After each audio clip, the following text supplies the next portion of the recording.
Dasar kajian kita surat Asy-Syura, surat ke-42, halaman 487,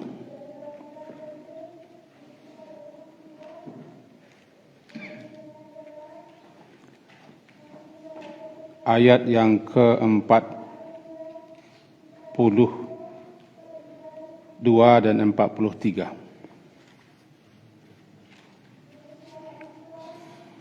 A'udzu billahi minasyaitonir rajim. Bismillahirrahmanirrahim. Innamas sabilu 'alal ladzina yazlimuna an-nas wa yabghuna fil ardi bighairil haqq. Ulaika lahum 'adzabun alim.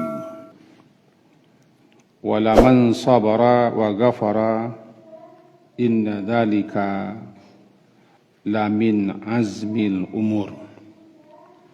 Kaji kita kemarin adalah azmul umur yang kita pelajari pada pertemuannya lalu adalah surat Luqman. Itu aqimis shalah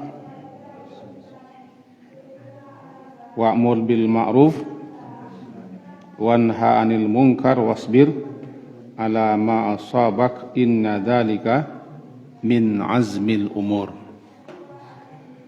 Nah, azmil umur yang kedua terdapat dalam surah Asy-Syura yang barusan kita baca, tepatnya di ayat yang ke-43. Walaman sabara, dan sungguh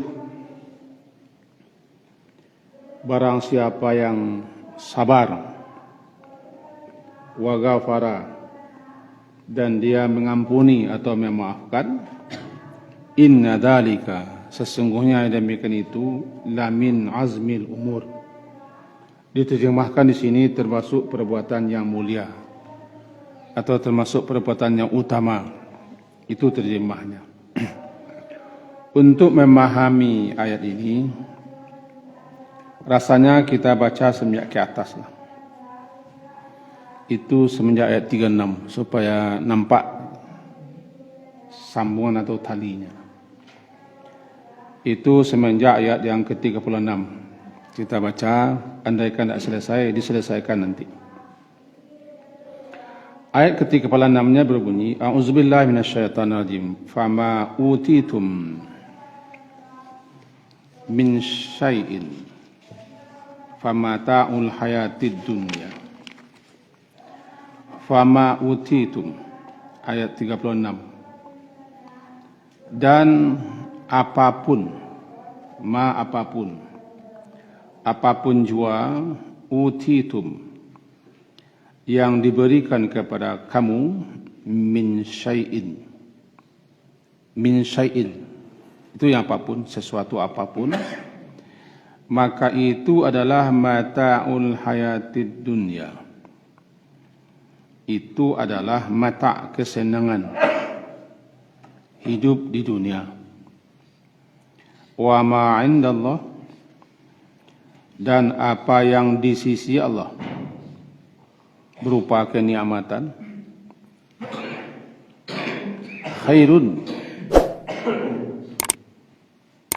lebih baik, wa abqa, dan lebih kekal, lil ladzina amanu,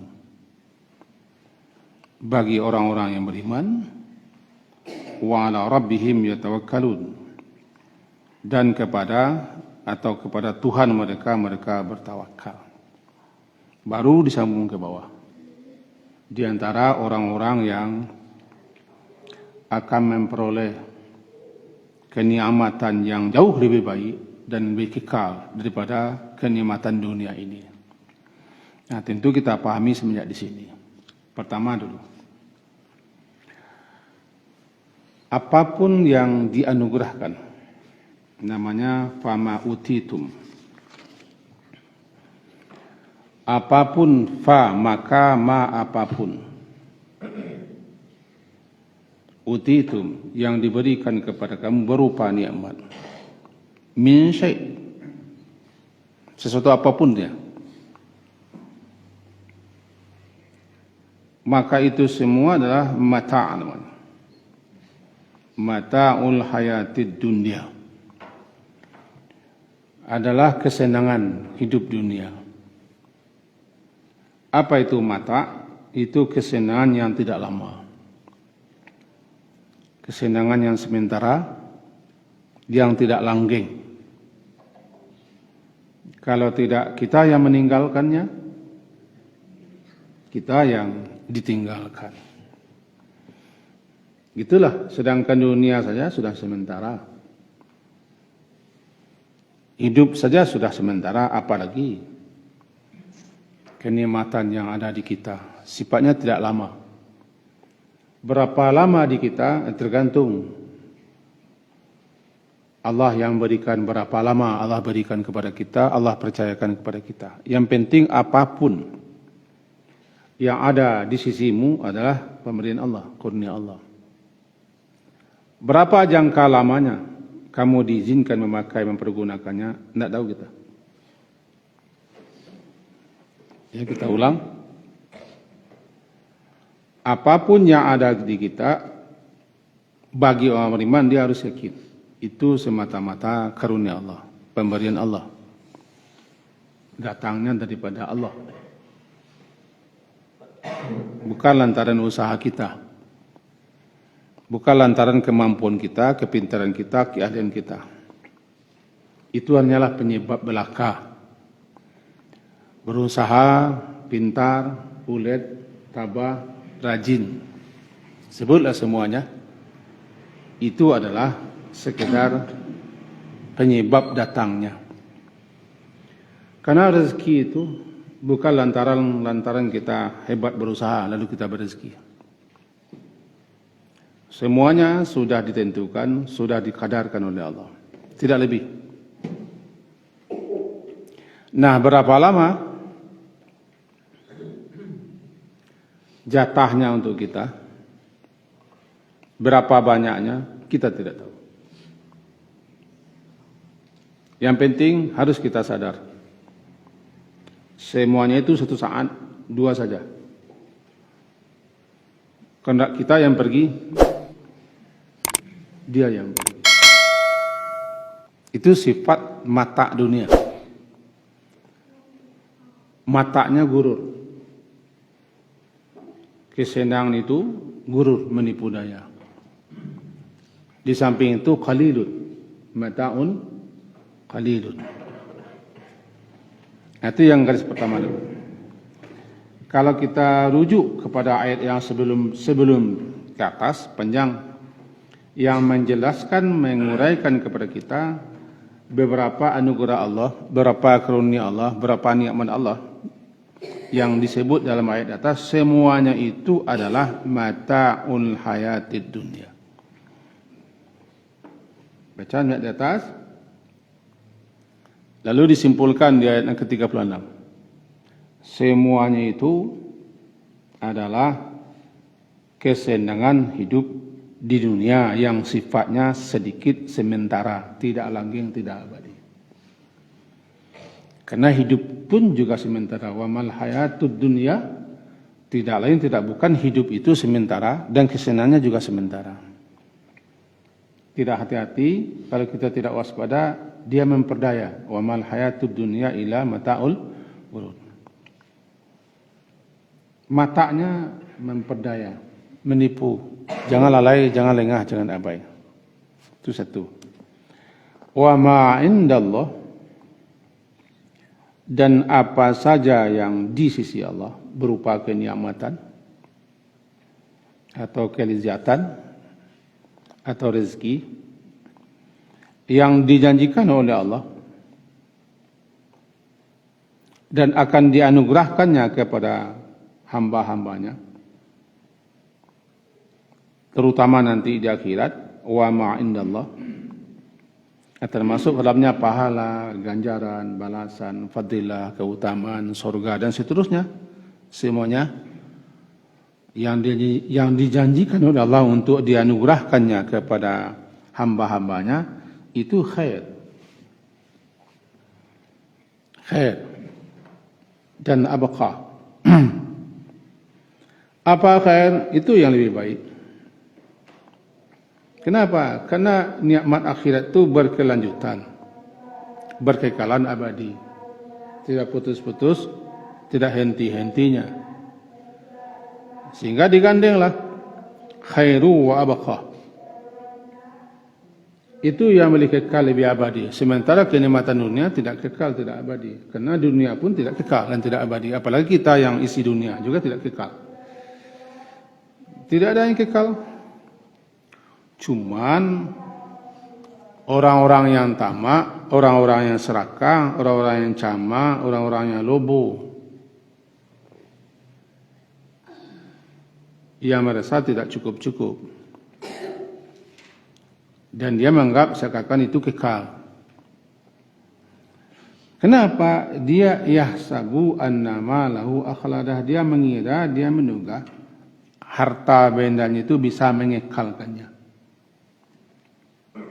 Ya, yahsabu, dia mengira, dia menyangka, dia menduga anna malahu, tiba di harta, bahwasanya hartanya itu akhladahu, akhladah. Dia anggap bisa mengekalkannya, melanggengkannya. Sebenarnya tidak. Kan kalla ujungnya, kalla. Surat Al-Humazah ini kan, wailul likulli humazatil lumazah alladzi jama'a malahu wa'addadah yahsabu anna malahu akhladah. Kalla. Sekali-kali tidak.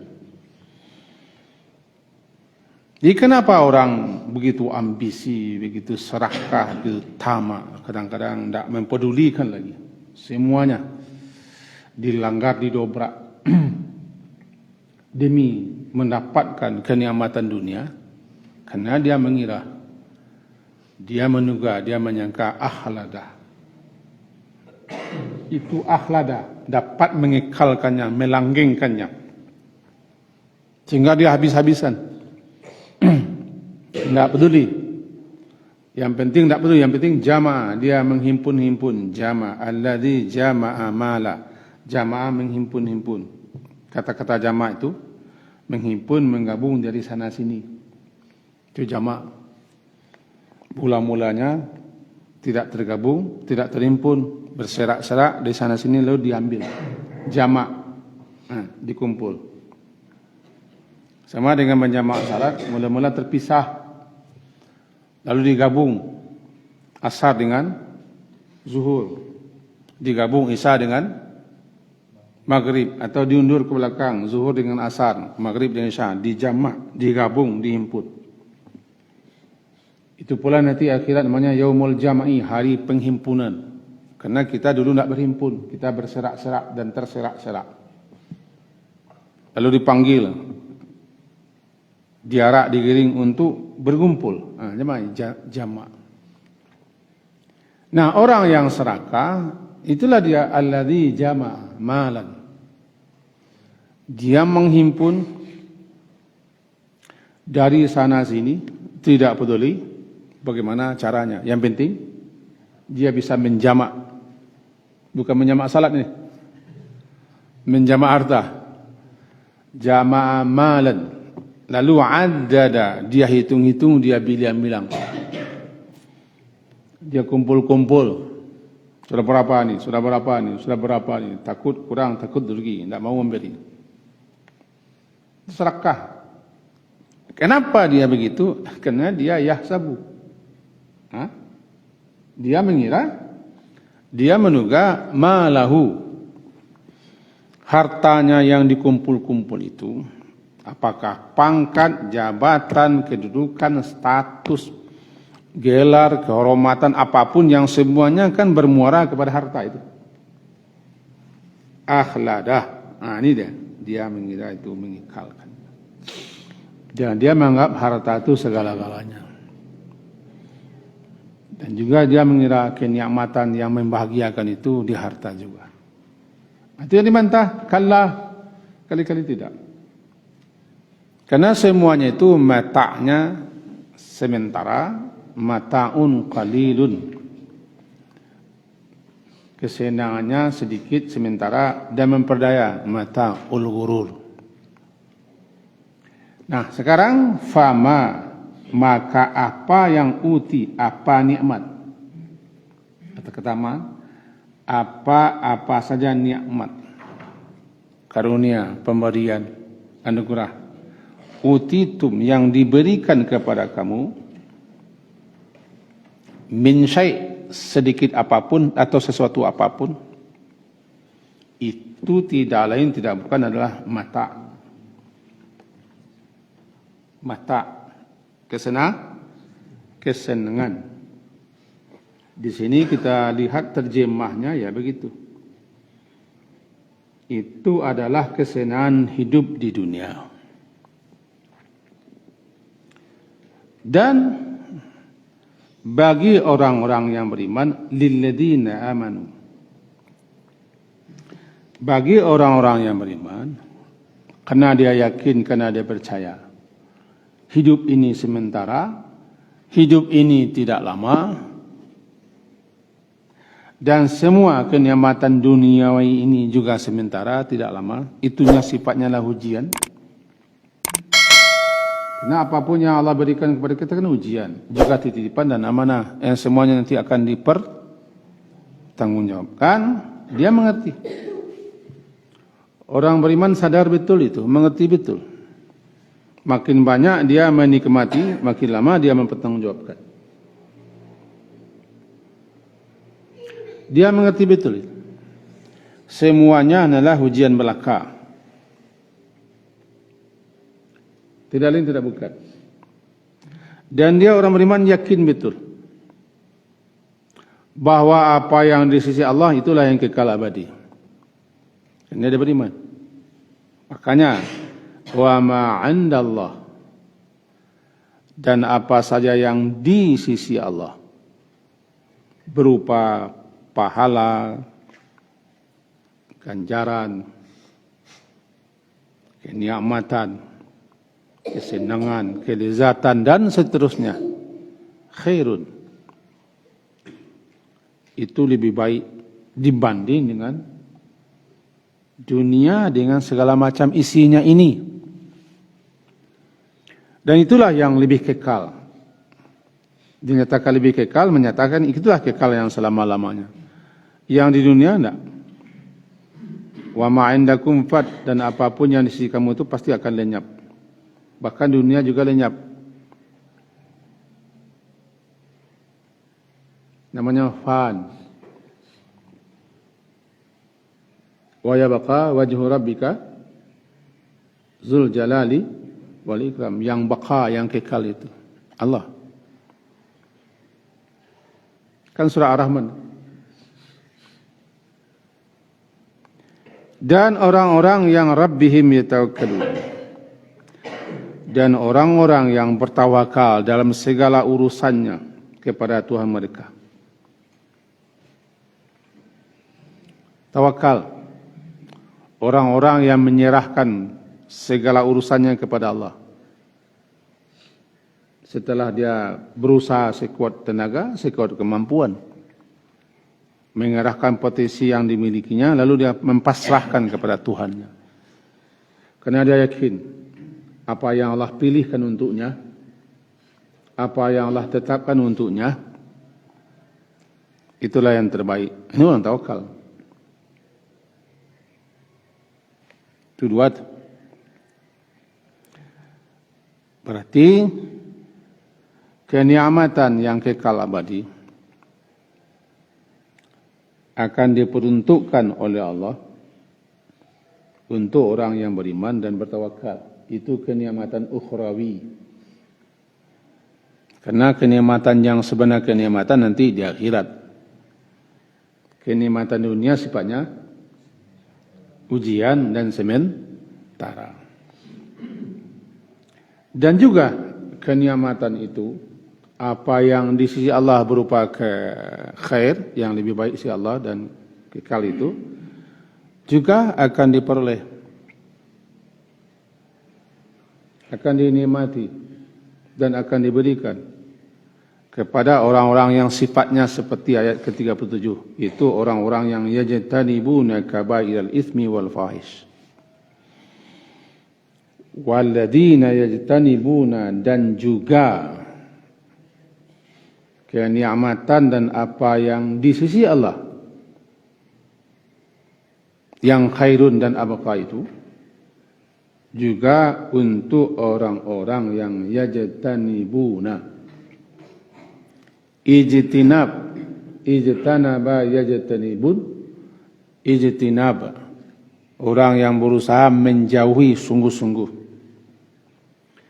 Ijtanaba itu berupaya sungguh-sungguh menjauhi, itu namanya ijtanaba.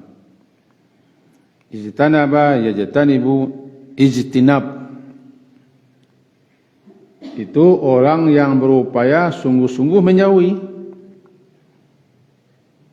Kalau di sini yajtanibuna, ini menunjukkan terus berupaya, berusaha, karena kata kerjanya kata kerja kini dan akan datang. Dalam kaedah kebahasaan, kata orang ahli bahasa, fi'il mudhari' itu menunjukkan sekarang dan akan datang dan terus menerus, istimrar. Sifat-sifat orang-orang yang dijanjikan oleh Allah akan diberikan kepadanya kenikmatan yang jauh lebih baik dibanding kenikmatan dunia yang sifat sementara dan kekal abadi. Itu orang-orang yang berusaha sungguh-sungguh menjauhi kabairul ismi. Kabair yang besar-besar, ismi dosa. Berarti digandeng dosa-dosa besar. Sering disebut dosa-dosa besar itu dengan al-kabair. Bahkan Imam Az-Zahabi menyusun kitab itu, betul judulnya Al-Kabair, dosa-dosa besar. Dan kitab itu telah disyarahkan oleh ulama-ulama. Di situ tertulis ada 70 dosa besar. Meskipun ulama lain memahami tidak 70, lebih 70, maka ratusan katanya. Nah, taruhlah kita pegang yang 70 menurut pendapat Imam Az-Zahabi itu. Berarti orang-orang yang selalu berusaha menjauhi yang besar-besar daripada dosa, itu dosa-dosa besar. Lawannya as-saghair.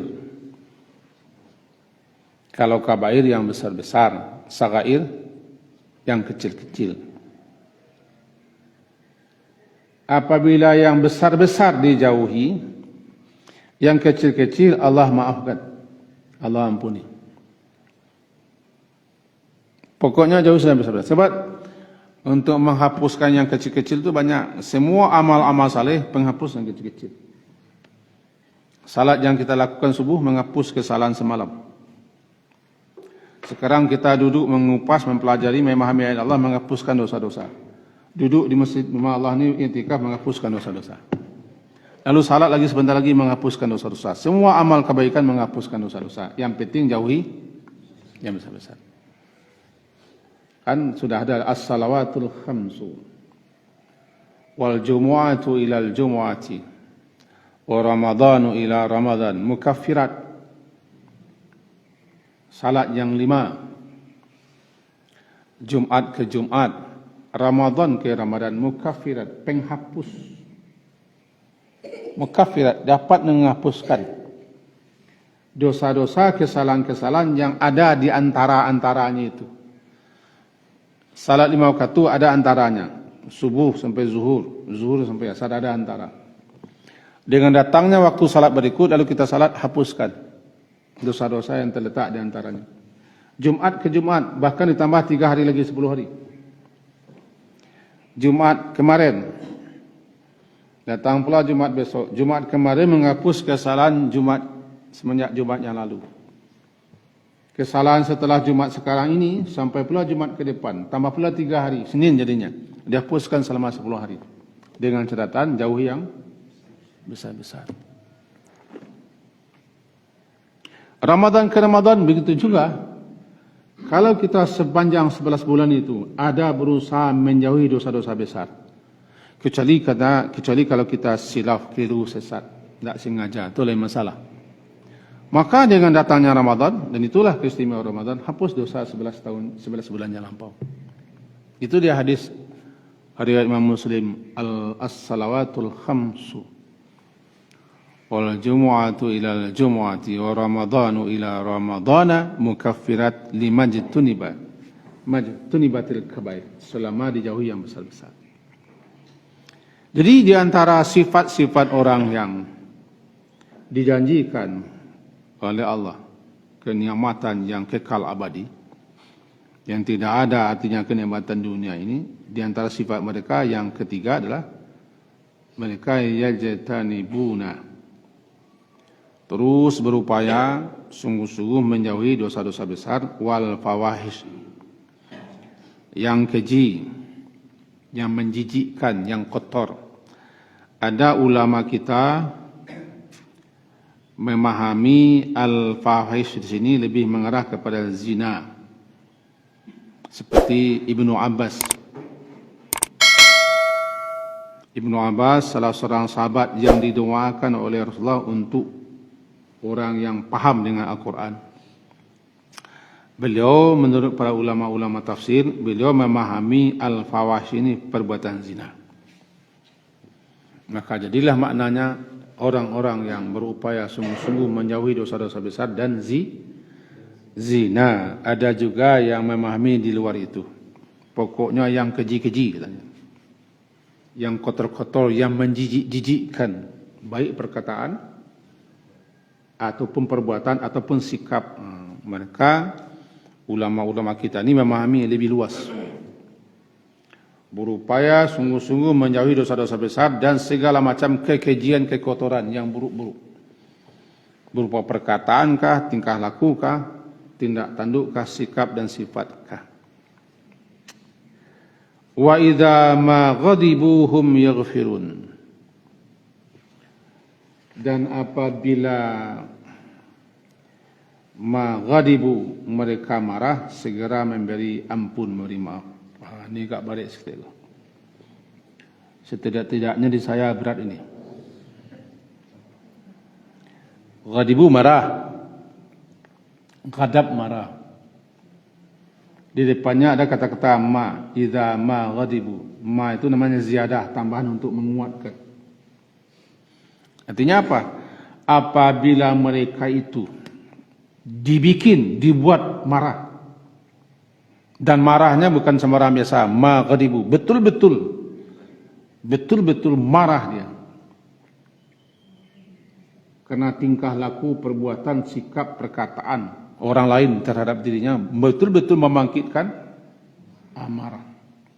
Di mana kata-katanya ma? Kata-kata ma itu menekan. Jadi apabila mereka betul-betul dibuat marah, kan ada orang baik marah. Ya, kalau bahasa kampung kami ni, bangi dia jangan kau cari-cari. Kau borang sana dan angok ke pun tanduk logahnya. Orang bangkitkan marahnya, inaiknya kumbang-kumbangnya sudah, tabi belih, tabi suganya, tabi rabonya. Bangkit setan itu ma. Jadi kata-kata ma berfungsi untuk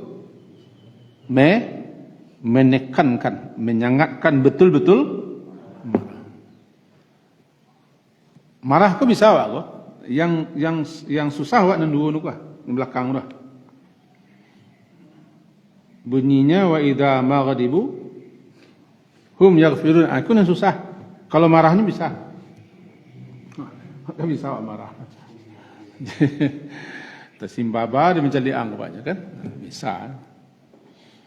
Ya, apabila mereka marah, dibikin marah, dibuat orang marah, atau hal ada yang menyebabkan dia marah, bisa lah, bisa tak bisa. Tidak perlu belajar, tidak perlu titel sederhana, tidak perlu beriman pun bisa marah. Tapi masalahnya adalah mereka hum yaghfirun, mereka mengampuni atau memaafkan. Mengampuni atau memaafkan ini termasuk namanya min makarimil akhlak, termasuk akhlak yang sangat mulia sekali. Akan dikatakan orang yang al-kadhiminal ghaiza, orang yang mampu menahan marah, Disebutkan dalam sebuah riwayat, salah satu pintu surga yang 8 itu, salah satu namanya pintu Kadhiminal Ghaiz. Pintu gerbang surga yang besar itu, 40 tahun jaraknya, antara dua jendela, dua pintunya. Salah satu pintu namanya adalah pintu Al-Kadhiminal Ghaiz, pintu orang yang menahan marah. Kenapa? Ini begitu hebat menahan marah. Menahan itu kan tidak memuntah. Asal kata kazim itu kan menelan kembali apa yang mesti dikeluarkan. Inilah pasti keluar, lah harus dikeluarkan. Kalau dikeluarkan orang lah sudah tidak. Orang kalau kita keluarkan orang menganggap itu sudah wajar dikeluarkan, tapi dilulurnya ditelan lagi. Demi sesuatu yang jauh lebih besar manfaatnya, dilulurnya, ditelannya. Namanya itu kazim. Kazim. Mereka mengampuni, yaitu memaafkan. Ini kata dipakai yaghfirun. Yaghfirun itu asal katakan menutupi saja, ditutupinya kesalahan orang. Ditutupinya, tidak dibukanya, tidak dibongkar-bongkarnya, dia tahan saja. Dan dia tidak balas. Ini hal yang tersulit bagi orang yang tensian. Bagi orang yang kawang, tidak. Orang yang pengecut, tidak. Yang pengecut, ibu lala bini saya takui, itu tidak kau kaji. Yang keempat, yang kelima ya. Di mana datang limanya? Tadi lilladzina amanu. Dan orang yang bertakwa 1, 2. Yang ketiga 4, yajtanibuna kabaira. Yang ketiga ya, yajtanibuna kabaira ismil fahisha. Kemudian yang keempat, apabila mereka dibikin marah atau marah. Yang kelima, walladzina istajabu lirabbihim. Dan orang-orang yang istajabu li rabbihim, orang yang menerima, mengijabahi, mengabulkan atau mematuhi seruan Tuhan mereka. Istijabah, mengabulkan, memperkenankan. Itu orang-orang yang menjawab seruan Tuhannya agar mereka mentauhidkan Tuhan mereka, memurnikan keikhlasan dalam beribadah kepada Tuhan mereka. Dan orang-orang yang memperkenalkan apapun yang diperintahkan oleh Tuhannya. Orang-orang yang mentaati syariatnya, aturan-aturannya, namanya istajabu li rabbihim. Mula-mula ini tertuju kepada orang Ansar di Madinah. Ketika mereka dihimbau, dipanggil, diseru untuk beriman, mereka beriman. Mereka taat, mereka patuh. Ketika datang orang-orang muhajirin ke kampung mereka, mereka sambut dengan suka gembira, tanpa ada dengki, tanpa ada cemburu, tanpa bakhil. Bahkan mereka lebih mengutamakan orang lain daripada diri mereka ini. Jadi mula-mula ayat ini turun untuk orang Ansar, orang Madinah. Karena mereka adalah orang-orang yang mengabulkan, yang memperkenankan, yang menjawab seruan Tuhan. Tapi ayat ini berlaku umum. Itu siapa saja yang menjawab, mengabulkan, memperkenankan seruan Tuhan mereka, lalu mereka patuhi, mereka taati. Jadi bukan hanya memperkenalkan, tapi juga mematuhi dan mentaati. Seruan Allah misalnya, hayya ala salah, hayya ala falah. Dijawabnya. Ya, dijawabnya. Tapi dia tidak patuhi, tidak datang ke masjid. Itu tidak.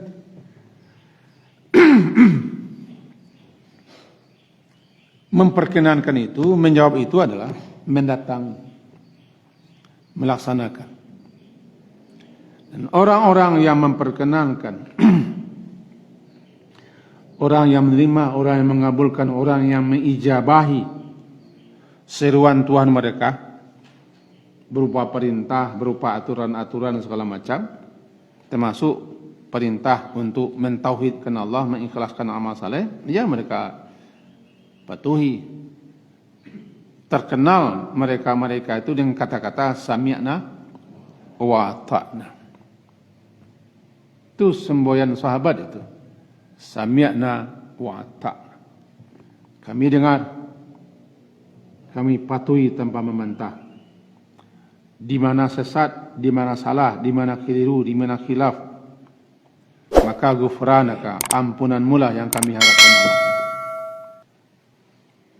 Amana rasulu bima unzila ilaihi min rabbih wal mu'minun kullun amana billahi wa malaikatihi wa kutubihi wa rusulihi la nufarriqu baina ahadin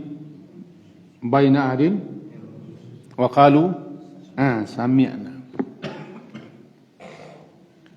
Sami'na, ya arahnya kami mendengar. Apa yang dengar? Tentu panggilan, tentu seruan. Ata'na, itu kata orang sekarang mengaplikasikannya, mengamalkannya. Kami dengar perintahmu, seruanmu,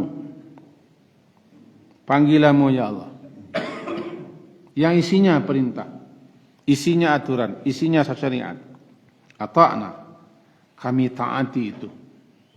Karena kami manusia, tentu juga ada salah, ada khilaf, ada keliru, ada lalai, ada lengah.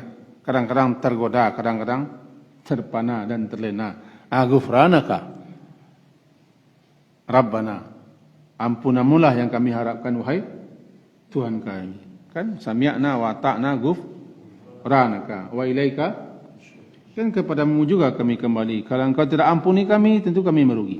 Itu seninya, bahasanya begitu. Jadi di sini walladzina istajabu lirabbihim wa aqamus shalah. Ini sudah jelas, tidak perlu kita urai. Aqamus shalah wa amruhum syura bainahum. Amruhum syura bainahum. Masuk kita kepada ini.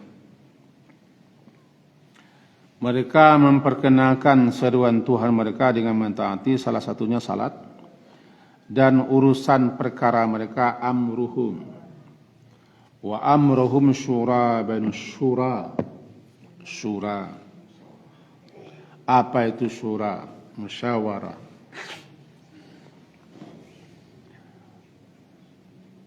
Boleh kata dek mau pakai, boleh ayah dek pambuluh. Mantun orang Pak. Syura ku asal katanya. Setul asal namanya. Mengeluarkan madu atau pati madu, jelinya, mengeluarkan madu dari wadahnya, dari tempatnya, sehingga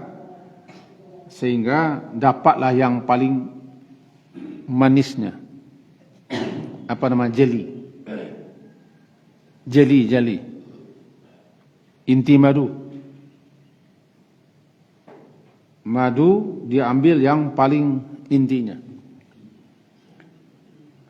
dikeluarkan sehingga dapat yang paling manisnya. Dipakai kata itu untuk musyawarah. Musyawarah adalah berunding, bermufakat, menerima pikiran-pikiran, pendapat-pendapat, usulan-usulan dari siapapun. Lalu diambillah yang paling manis, yang paling rancak, yang paling bagus, yang paling bernas dan paling bereal, usulan-usulan ide-ide. Itu yang syura. Bukan voting tidak syura. Voting orang yang bagak menang namanya. Yang kareh didengar, yang egois dan dinomiang, itu voting itu. Enggak, syura enggak. Surah itu dari siapapun datangnya usulan, ide, pemikiran. Walaupun dia anak kecil atau orang yang tidak dianggap, tidak dipandang. Tapi kalau usulannya, pikirannya bernas, baik, ambil. Karena tujuan musyawarah mengambil yang termanis. Lama dah, ketujuh dulu. Orang Minang ko santiang. Apa orang Minang? Cubalah jadi orang Minang, tak percaya. Santiang. Lama dah, ketujuh dulu. Sudah kan lama dah, sentuh surang. Itu apa bayu? Surah itu yang surah. Surah, kena hilang kini. Setiap rapi, olah voting ke panjang sah. Tidak surah dah.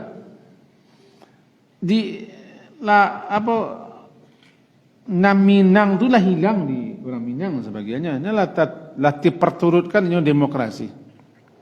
Dulu lah orang Minang berdemokrasi lah. Di orang Minang lah selesai duduk seorang sampai duduk bersama lepang. Tidak ada kusut yang tak selesai di sana. Barana kusut selesai. Yo kusut orang Tampu selesai. Carinya api-api panggang selesai. Ini Minang lah. Surah persoalan mereka, urusan mereka itu diselesaikan dengan musyawarah. Ingat, amru, urusan perkara mereka. Kalau ada yang tidak ikut serta, tanda tidak bagian mereka. Yang mereka musyawarahkan urusan mereka. Yang diajak musyawarah, tandanya punya urusan. Atau punya pikiran, punya pendapat. Yang tidak, jangan merasa. Urusan mereka, bukan urusan Tuhan mereka. Sebab kalau urusan Allah tidak perlu dimusyawarahkan. Akidah, tauhid, keimanan tidak perlu musyawarah. Ibadah tidak perlu musyawarah. Apa? Kerjakan. Nah, aku perintah Allah, apa ada wak carono. Tu nak pergi dia, tak boleh. Datang perintah Allah. Datang perintah Allah, kita bersama, kita pakai atau tidak, kita tolak. Atau ada yang punya ide, tidak boleh tu. Pada Allah, tapi itu samyana wa ta'na. Pada Allah kan sudah istajabu. Mereka perkenalkan begitu saja tanpa memantah, tanpa protes, tanpa berunding-runding. Iko di negara entah berantah, perkara syariat berunding tu. Untuk menjalankan syariat berunding tu. Kempuang beliau. Balega aja. Balenang aja. La dingin nasi terus kan. Atau amruhu. Jadi persoalan yang ada di mereka pecahkan dengan jalan musyawarah. Karena ini bersama-sama untuk kepentingan bersama. Minimal musyawarah itu berdua. Dua kau berundiang. Di orang awak boleh polos ketik. Berundiang kau sudah mekat. Sudah mekat. Gitu orang awak. Jadilah duduk bentuknya di orang awak terilhami barangkali dengan ayat-ayat. Amruhum syura bainahum. Wa mimma razaqnahum yunfiqun. Nampak seni ayatnya. Pertama, mereka memperkenalkan seruan Tuhan mereka dengan mentaatinya. Yang kedua, menegakkan salat. Karena ini hubungan langsung dengan Tuhan mereka. Perintah Allah, tegakkan salat. Lalu mereka tegakkan salat. Karena salat itu hubungan langsung. Lalu kalau ada masalah-masalah, mereka musyawarahkan. Lalu hubungan vertikalnya, horizontalnya adalah mimma razaqnahum. Mereka berbagi, nampak seninya. Kepada vertikal mereka sami'na wa ta'na. Ke atas dah mereka perkenalkan. Lalu untuk terus-menerus hubungan mereka jangan putus dengan Allah, mereka salat. Kalau ada persoalan mereka musyawarahkan. Lalu mereka berbagi sesama mereka. Sesama mereka berbagi. Nah, tadi di awal kaji sudah kita katakan, tidak tamat, ya kita cari waktu lain menamatkan. Kita juga harus menghormati waktu. Karena sudah habis. Tadi sudah jam 6:30. Sampai situ kaji kita, kesimpulannya simpulkan saja. Semoga berfaedah dan bermanfaat apa yang kita sampaikan pagi hari ini. Diakhiri dengan subhanakallahumma bihamdika asyhadu an la ilaha illa anta astaghfiruka wa atubu ilaik. Wassallallahu ala Muhammadin wa ala alihi washabihi ajmain. Assalamualaikum warahmatullahi wabarakatuh. شكرا يا ربي شكرا هديت قلبي شكرا